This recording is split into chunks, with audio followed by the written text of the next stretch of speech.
আসসালামু আলাইকুম। আজকে আমরা কথা বলবো ট্রুম্যান ডক্ট্রিন নিয়ে। ট্রুম্যান ডক্ট্রিনের আরেক নাম হচ্ছে কন্টেইনমেন্ট থিওরি। দ্বিতীয় বিশ্বযুদ্ধের পর 1947 সালে ইউএসএর তৎকালীন প্রেসিডেন্ট হ্যারি এস ট্রুম্যান কর্তৃক ঘোষিত পররাষ্ট্রনীতিকে বলা হয় ট্রুম্যান ডক্ট্রিন। এর মূল বিষয় ছিল সোভিয়েত ইউনিয়নের প্রতিরোধ নীতি। মূলত হচ্ছে আমরা জানি দ্বিতীয় বিশ্বযুদ্ধের পর ২ টি পরাশক্তি বিশ্বে মাথাচাড়া দিয়ে ওঠে। একটা হচ্ছে ইউএসএ, আরেকটা ছিল হচ্ছে গিয়ে ইউএসএসআর। ঠিক আছে? যেটাকে আমরা সোভিয়েত ইউনিয়ন বলি।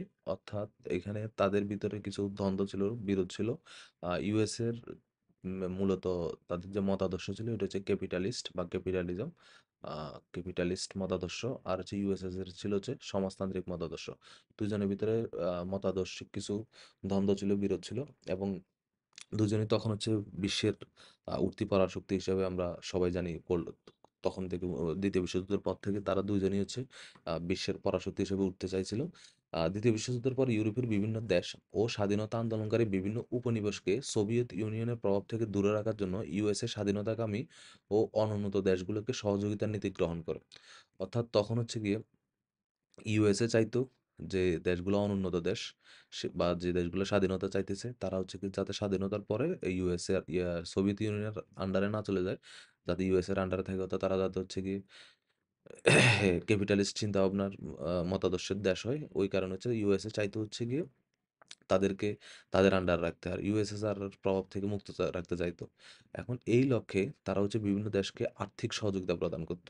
এমন ২ টি দেশ হচ্ছে গিয়ে তুরস্ক ও গ্রিস। তুরস্ক ও গ্রিস ২ টাই আমরা জানি হচ্ছে গিয়ে ইউএসএসআর এর প্রতিবেশী ২ টা দেশ এবং এই ২ টা দেশকে যখন হচ্ছে গিয়ে ইউএসএ হেল্প করে, তখন অবশ্যই ইউএসএ তাদের থেকে হেল্প নিবে এবং ইউএস এর কাছে তারা সবসময় বাউন্ডেড থাকবে, তাদের ইউএস এর কথা শুনতে হবে। এখন সোভিয়েত ইউনিয়ন যেহেতু এখানে ইউএসএ তাদেরকে আর্থিকভাবে সহযোগিতা করতেছে এবং সোভিয়েত ইউনিয়নের হস্তক্ষেপ থেকে তাদেরকে মুক্ত রাখতেছে। না? এখন তাদেরকে এই আর্থিক সহযোগিতা প্রদানের লক্ষ্যে ২৯শে মার্চ ১৯৪৭ সালে USA president Harry S Truman এই নীতি ঘোষণা করেন। আর অনেকে মনে করে, বিভিন্ন আন্তর্জাতিক বিশ্লেষকরা মনে করে হচ্ছে গিয়ে এই ট্রুম্যান ডক্ট্রিনের ঘোষণার মধ্য দিয়ে স্নায়ুযুদ্ধের সূচনা হয়। স্নায়ুযুদ্ধ আমরা জানি হচ্ছে গিয়ে আ প্রায় হচ্ছে ১৯৯০-৯১ সাল পর্যন্ত স্নায়ুযুদ্ধ চলতে থাকে ইউএসএ এবং হচ্ছে ইউএসএসআর এর মধ্যে।